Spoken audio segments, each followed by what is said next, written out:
توی این ویدیو قرار جهان پیچیده و پر رمز و راز سورنس رو زیر ذره‌بین بگذاریم. سریالی که علیرغم ظاهر علمی تخیلیش داره در مورد یک چیز خیلی واقعی صحبت میکنه. قرار هم نمادها و نشانه‌های این سریال رو بررسی بکنم، هم لایه‌های پنهانی معنایی رو بیرون بکشم تا ببینیم این سریال چه حرفی برای زندگی روزمره‌مون داره. پس همراه من باشین تا با هم این رازها رو باز کنیم.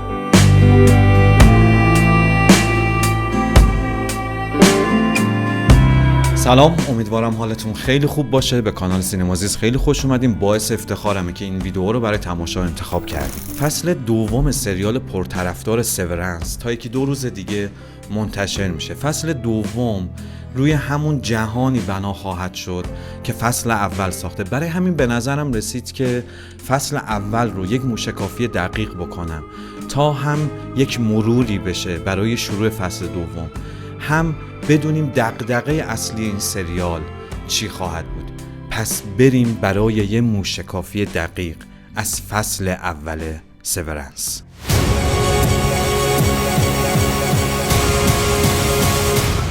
توی خیلی از نماها که از فضای شرکت لومون گرفته شدن، این جنس نماها زیاد تکرار میشن.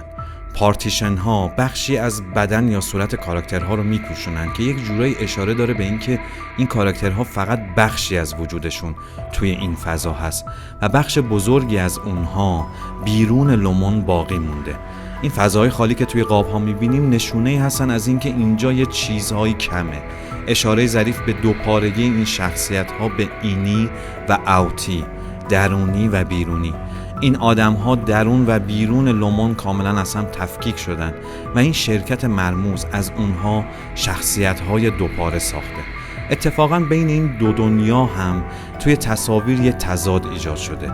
فضای لومون ساده است، نورها تخت هستن، همه چی مرتبه اما بی‌حس و حاله، چون فضاها کاملا یک نواخت هستن. یه حس بی‌زمانی و بی‌مکانی به ساکنان لومون میده که باعث میشه احساس کنن این فضا بی‌پایانه و زمان توش گم میشه. اما فضای بیرون لومون رو طی قسمت‌های ابتدایی اکثرا توی شب میبینیم، به خاطر اینکه مارک روزها رو توی لومون میگذرونه.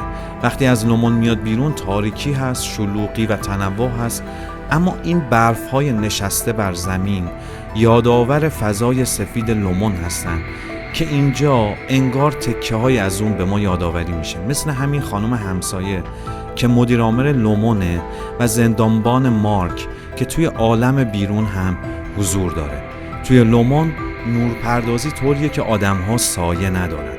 این راهروهای تکرنگ، یک نواخت و تو در توی شبیه به هم داره به روان این آدم‌های بدون خاطر از خود بیرونیشون اشاره میکنه. یک نواختی زندگی توی لومون بدون فقدان‌ها و رنج‌های عمیق زندگی و با شادی‌های کوچیک و بچگانه‌ای مثل جشن وافل و کاغذهای سرانگشتی از آدم‌ها موجودات سطحی میسازه که حتی جسم اونها قابلیت سایه انداختن روی دیوار رو هم نداره. انگار میخواد به ما بگه اینها هیچ تأثیری روی محیط پیرامونشون ندارن. حالا بریم سراغ لایه دوم معنایی این سریال و اون اینه که خود لومون چطور کار میکنه. قبل اینکه وارد بخش بعدی بشیم باید بگم توی این کانال من فیلم و سریال ها رو از منظری بررسی میکنم که بهمون کمک کنن جهانی رو که توش زندگی میکنیم بهتر درک کنیم.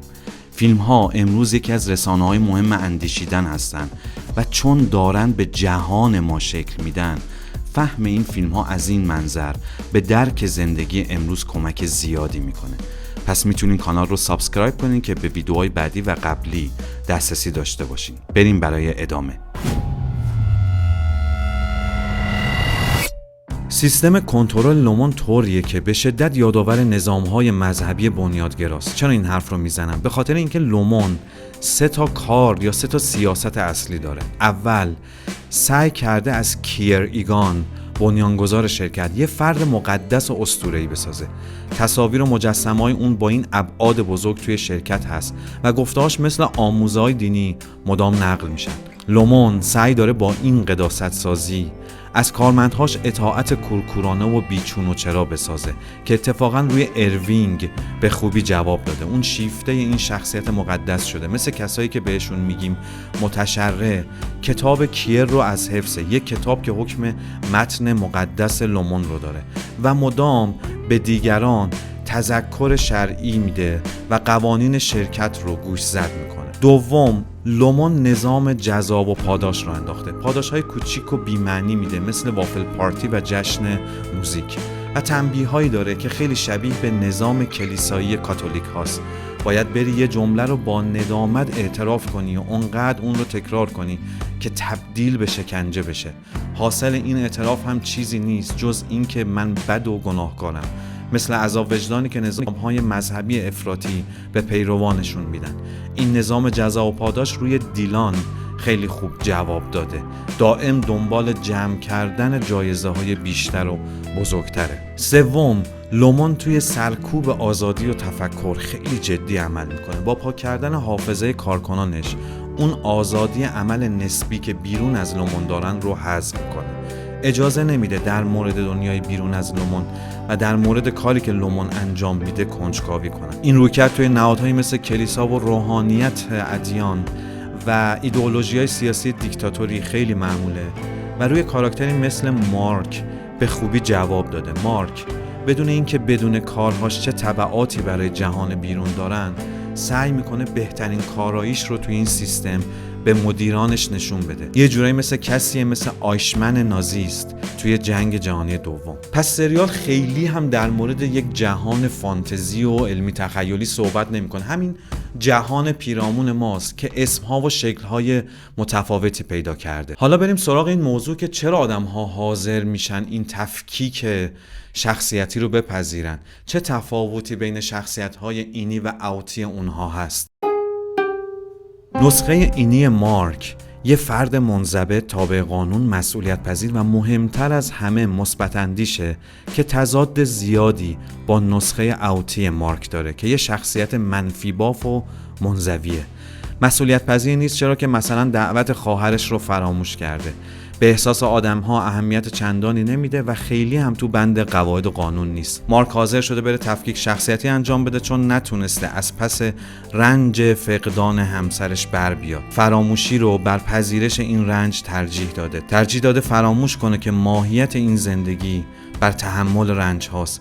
قبل اینکه وارد لومون بشه استاد تاریخ تو دانشگاه بوده و اون کار رو رها کرده چون تاریخ دائم این واقعیت رو به ما یادآوری میکنه که دوره‌ای نبوده که بشر خالی از درد و رنج بوده باشه. اما نکته عمیقی که سریال سورنس مطرح میکنه اینه که آیا این تفکیک دو شخصیت کاملا جداگانه از ما میسازه؟ چقدر شخصیت ما به حافظمون یا خاطراتمون بستگی داره؟ اینکه ما کی هستیم بستگی به این داره که ما چی از خودمون در خاطرمون داریم، یا شخصیت چیزی به مراتب ریشه‌ای تر از این خاطرات هستن؟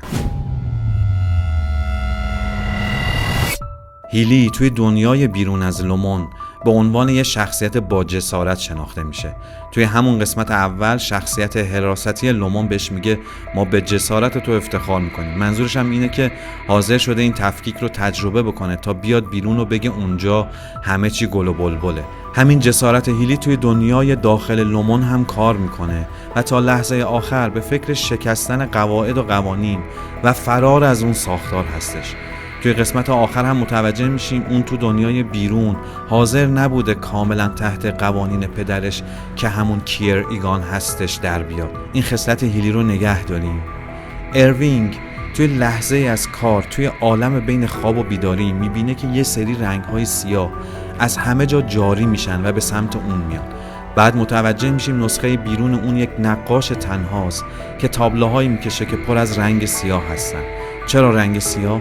چون اون بخشی از عواطفش رو نادیده میگیره و اون میل به همجنس خودشه که توی نسخه اینی اون هم کم کم اون رو احساس میکنه. حالا بریم سراغ شخصیت اصلی یعنی مارک. با وجود تضاد اولیه که بین شخصیت اینی و اوتی اون هست، دقت که بکنیم یک اشتراک خیلی پنهان میبینیم. مارک یه آدم عاشق پیشه است. با ورود هیلی کم کم عاشق اون میشه و به دنبال اون مجاب میشه که به قواعد لومون شک کنه و اون قوانین رو بشکنه. نسخه بیرونی مارک هم کسیه که زنش رو خیلی دوست داشته و عشقش به این زن اونقدر زیاد بوده که تصمیم گرفته بدون اون یه زندگی تیره و تار داشته باشه، زندگی که شبهاش غرق شدن در الکل و فراموشیه. پس این عاشق پیشگی از شخصیت بیرونی اون به شخصیت درونیش منتقل میشه. و نکته جالبتر در مورد این کاراکتر مهم، این زن که توی لومون مثل تراپیست ها عمل میکنه، عاشق مارک شده و اون رو ابراز میکنه و توی قسمت آخر متوجه میشیم این زن همسر مارک هستش که فکر میکنن مرده. پس نسخه های متفاوت اون باز هم عاشق یه نفر شدن. پس سریال داره به ما میگه که غیر از خاطراتی که از خودمون و تجاربمون داریم، یه هسته مرکزی و پنهان وجود داره که منشأ اون برای ما نامعلومه ولی خصلت‌های اصلی ما رو شکل میده. این بخش از وجود از کجا میاد؟ از دورانی که ما توی نوزادی وقتی مسلط به زبان نشدیم تا تجاربمون رو تبدیل به خاطره بکنیم، چیزهای مهمی رو برای اولین بار تجربه کردیم که تبدیل به هسته‌های سختی شدن که صفات و خصلت‌های ما رو شکل میدن. خب حالا بریم سراغ این که لومون با اون فضای تخیلی و فانتزی که داره نمود چه چیزی توی زندگی روزمره ماست. لومون میتونه معرف زندگی اجتماعی باشه، پر از قواعد و تحمیل، جایی که فردیت ما توی خیلی از مواقع نادیده گرفته میشه. جامعه ارزش‌هایی برای ما میسازه که مال خود ما نیستن و ما مدام باید سعی کنیم که خودمون رو با این ارزش‌ها وفق بدیم تا دیگران ما رو جدی بگیرن. همچنین لومون نمود جامعه‌ای هست که اقتدار خودش رو از افرادش نمیگیره و مدل قدرتی اون بالا به پایین هست، یه جورای شبیه جامعه سنتی که بقایای اون رو توی جوامع دیکتاتوری و توتالیتری میبینیم. جوامعی مثل نظام شوروی سابق، کره شمالی، ایران و افغانستان و کشورهای دیکتاتوری دیگه. فردیت افراد توی این جوامع انکار میشه و برای تفاوت عقاید، سلایق و سبک‌های زندگی متنوع هیچ جایگاهی در نظر گرفته نمیشه. فصل دوم سریال به سوالهای زیادی خواهد پرداخت که قسمت آخر فصل اول توی ذهن ما ایجاد کرد. اینکه چرا همسر مارک سر از لومون درآورده؟ چیزی توی رابطه اونها بوده که اون رو واداشته که به این تفکیک سازی تن بده؟ چرا مارک مثل همسرش با دیدن اون عاشقش نمیشه؟ چه چیزی توی نسخه اوتی اون هست که باعث میشه عاطفه اینجا کار نکنه؟ عاقبت عشق هیلی به مارک چی میشه؟ و اینکه لومون چه کاری انجام میده که این شکافی که توی ساختارش به وجود اومده پوشونده بشه؟ اینها نوید یک سریال پرهیجان، پیچیده و پر رمز و راز رو به ما میدن. نظر شما چیه؟ منتظر انتشار فصل دوم هستین؟ این اشتیاق رو در شما ایجاد کرده؟ نظرتون راجع به حرفایی که تو این ویدیو زده شد چیه؟ لطفاً نظرتون رو با من در میون بگذارید. من از شما چیز یاد میگیرم. دمتون هم گرم که سینمازیست رو دنبال میکنید. باعث افتخار منه. تا ویدیوهای بعد، خداحافظ.